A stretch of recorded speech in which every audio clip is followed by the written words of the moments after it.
दधानां कर पद्माभ्यां क्षमाला कमंडलु देवी प्रसीदतु मयि ब्रह्मचारिण्य नृत्यमा। बोलिए देवी ब्रह्मचारिणी की भक्तों, माँ दुर्गा नवशक्ति का दूजा पावन स्वरूप है देवी ब्रह्मचारिणी का। माँ दुर्गा का यह स्वरूप भक्ति और सिद्धि देने वाला है, अर्थात भक्तों और सिद्धों को अनंत फल प्रदान करने वाला है। नवरात्रि के दूजे दिवस माँ ब्रह्मचारिणी का पूजन मनन करने से मनुष्य को तप, त्याग, वैराग्य, सदाचार और मनुष्यों में संयम की वृद्धि होती है। तो एक बार दोनों हाथ उठाकर बोलिए, बोलिए मैया ब्रह्मचारिणी की।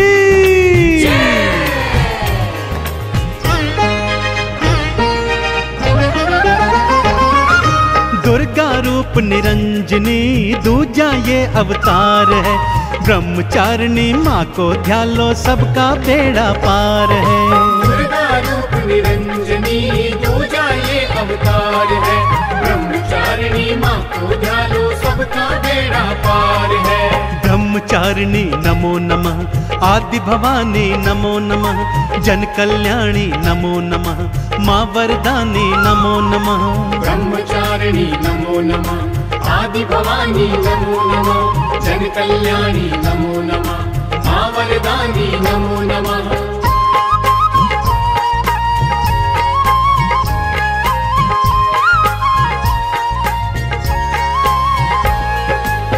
जैसा कि नाम से ही विदित है भक्तों, ब्रह्मचारिणी अर्थात तप का आचरण करने वाली। माँ दुर्गा का ये स्वरूप तप का आचरण करने वाला है। माँ का रूप अत्यंत ज्योतिर्मय और भव्य है। देखिए भक्तों, माँ के शीश पर तो स्वर्ण का मुकुट सजा हुआ है। माँ श्वेत परिधान में सुसज्जित है। माँ के एक हाथ में जपमाला है तथा दूसरे हाथ में कमंडल। स्वाभाविक है कि माँ ने एक योगिनी तपस्विनी का रूप धारण किया है। माँ के इस ब्रह्मचारिणी स्वरूप की उपासना भक्तजनों में अपार शांति प्राप्त करती है। तो दोनों हाथ जोड़कर माँ के चरणों का ध्यान लगाते हुए आइए सुनते हैं माँ ब्रह्मचारिणी की पावन कथा।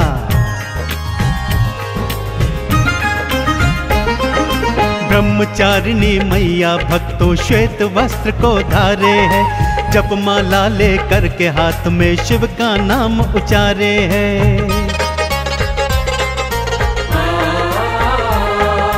दूजे हाथ में लेके कमंडल नमः शिवाय बोलती। अपने मन मंदिर के द्वारे शिव के लिए ही खोलती। शांत स्वरूप अपार है, माँ करुणा आधार है। ब्रह्मचारिणी माँ को ध्यान लो सबका बेड़ा पार है। ब्रह्मचारिणी नमो नमः, आदि भवानी नमो नमः, जन कल्याणी नमो नमः, माँ वरदानी नमो नमः।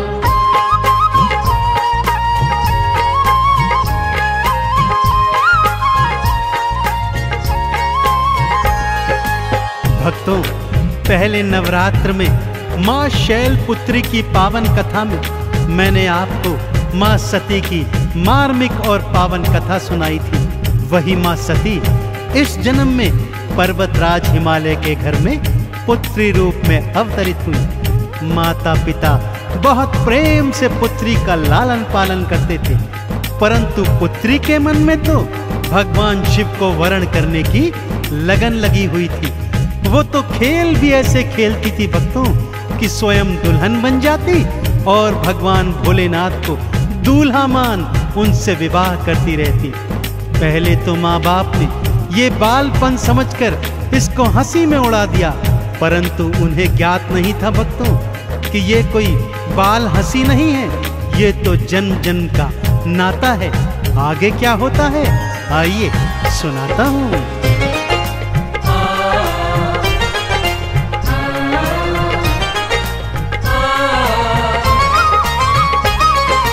बालापन से शैलपुत्री माँ नमः शिवाय बोलती, अपने प्रेम को गौरा रानी शिव भक्ति में तोलती।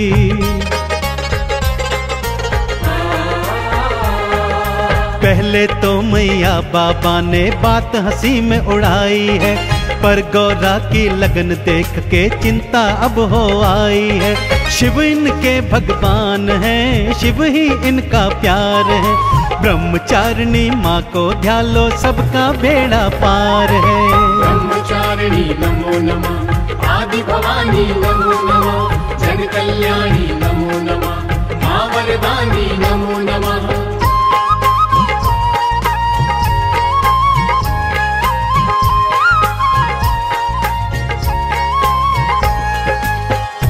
बेटी शैलपुत्री अर्थात पार्वती अब युवावस्था की तरफ बढ़ने लगी थी भक्तों। उसे बढ़ता देख स्वाभाविक रूप से माँ बाप को उनके विवाह की चिंता सताने लगी। वो माँ बाप को समझाती, मैया बाबा चिंता मत कीजिए, मैं तो अपना वर पहले ही ढूंढ चुकी हूँ। ये सुनकर तो माँ बाप और भी चिंतित हो जाते। एक दिन राज पंडित बुलवाया और तीनों लोक में भिजवाया, जाओ गौरा के लिए कोई उचित वर ढूंढ के लाओ। राज पंडित जब जाने लगे तो मार्ग में शैलपुत्री ने उन्हें रोका। बोला, पंडित जी आपका भ्रमण व्यर्थ है, मैं तो मन तन धन से शिव को अपना मान ही चुकी हूँ। माँ ने समझाया, बाबा ने समझाया, सखियों ने समझाया, परंतु शैलपुत्री गौरा एक न मानी। और अब समय आ गया था माँ के ब्रह्मचारिणी स्वरूप को धारण करने का। ब्रह्म ऋषि नारद के कहे अनुसार उन्हें शिव को प्राप्त करने के लिए अब घनघोर तपस्या जो करनी थी। राजमहल को छोड़ी गौरा और वनों में आई है, शैलपुत्र के रूप को त्यागा योगी रूप धराई है। छोड़े सारे वस्त्र राजसी श्वेत वस्त्र को धारा है, शिव शंकर का ध्यान लगाती शिव ही सब संसारा है। मन में अब गंगधार है, शिव ही सत्य आधार है, ब्रह्मचारिणी माँ को ध्यालो सबका बेड़ा पार है। ब्रह्मचारिणी नमो नमः, आदि भवानी नमो नमः, जन कल्याणी नमो नमः, माँ वरदानी नमो नमः।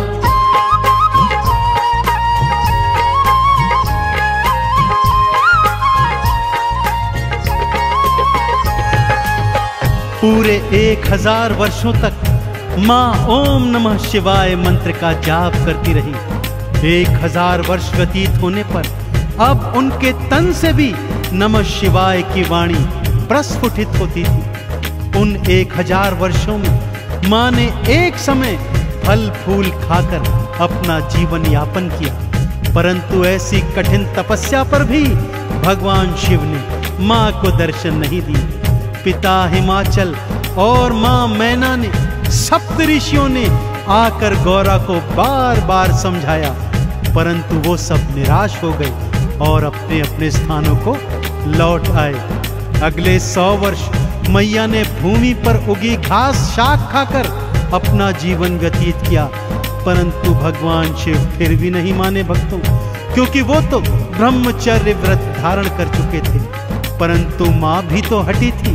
अब उन्होंने हठ योग की ठानी। माँ खुले आकाश के नीचे आ गई, एक पांव पर खड़ी हो गई, दोनों हाथों को ऊपर नमन मुद्रा में कर लिया और मुख खोलकर हवा और धूप का सेवन कर वर्षा का पानी पीकर अपना जीवन व्यतीत करने लगी।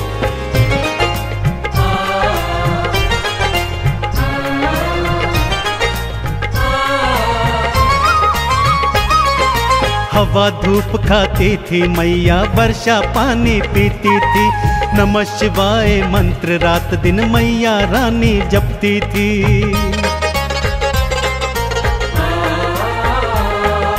टूटे बिल्व पत्र भी खाए घास का सेवन करती थी, सुबह शाम और रात दिना बस शिव का नाम सुमरती थी। तप का किया संचार है, देख रहा संसार है। ब्रह्मचारिणी माँ को ध्यान लो, सबका बेड़ा पार है। ब्रह्मचारिणी नमो नमः, आदि भवानी नमो नमः, जन कल्याणी नमो नमः, माँ वरदानी नमो नमः।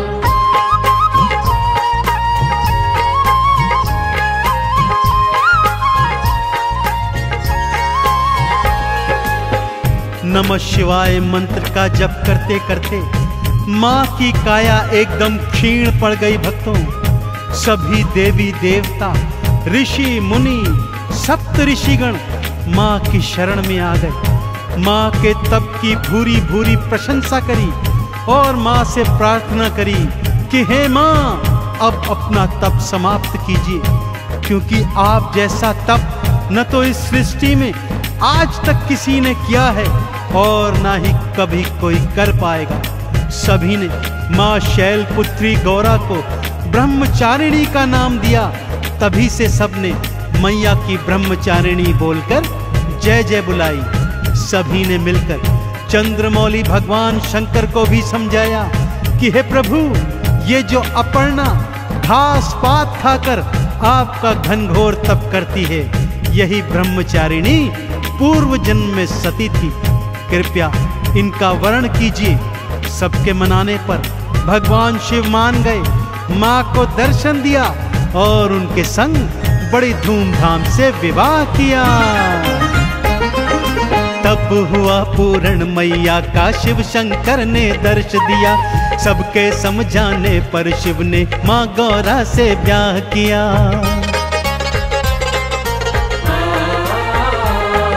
नंदी चढ़ के शिव के संग में माँ कैलाश पे आई है। चंदन तिलक लगा, भक्तों ने जय जयकार बुलाई है।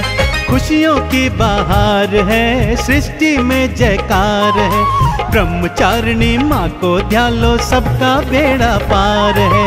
ब्रह्मचारिणी नमो नमः,